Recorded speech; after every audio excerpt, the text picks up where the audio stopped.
ഹേമാംബിക എന്നൊരു ഭക്ത ചോദിച്ചിട്ടുണ്ട്, സവിത എൻ്റെ അനുഭവം ഈശ്വരൻ തന്നാലും പൂജാരി തരില്ല എന്നതാണ്.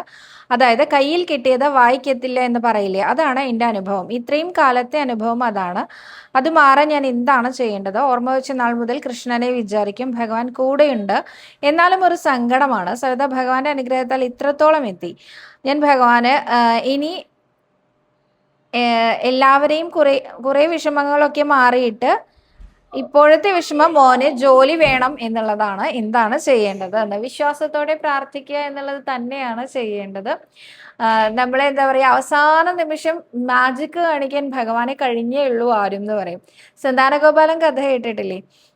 9 മക്കള് മരിച്ചുപോയ ബ്രാഹ്മണൻ അർജുനന്റെ സഹായത്താൽ 10ാമത്തെ മകനെ ജീവൻ രക്ഷിക്കാൻ വേണ്ടി വളരെയധികം കഷ്ടപ്പെട്ട് അർജുനന്റെ കയ്യിലുണ്ടായിരുന്ന എല്ലാ വിദ്യകളും പ്രയോഗിച്ചുകൊണ്ട് ആ ജീവൻ നിലനിർത്താൻ നോക്കി. അവസാനം എന്തായി? ആ കുട്ടി ആകാശത്തേക്ക് പറന്നുപോയി. പക്ഷെ അവസാനം എന്താ ഉണ്ടായേ? ഭഗവാൻ 10 മക്കളെയും ഒരുമിച്ച് കൊണ്ടുപോയി കൊടുത്തു.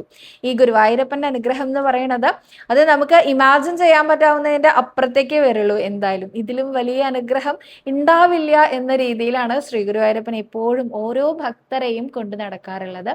വിശ്വാസപൂർവം പ്രാർത്ഥിച്ചുകൊണ്ടേയിരിക്കൂ. മകനെ ഏറ്റവും നല്ല ജോലി തന്നെ കിട്ടട്ടെ. അഹസ് വഴിപാട് ചീട്ടാക്കാൻ നേർന്നോളൂ. ജോലി കിട്ടി മകനെയും കൊണ്ടുവന്ന് പ്രാർത്ഥിച്ച് നമസ്കരിച്ചോളൂ കേട്ടോ.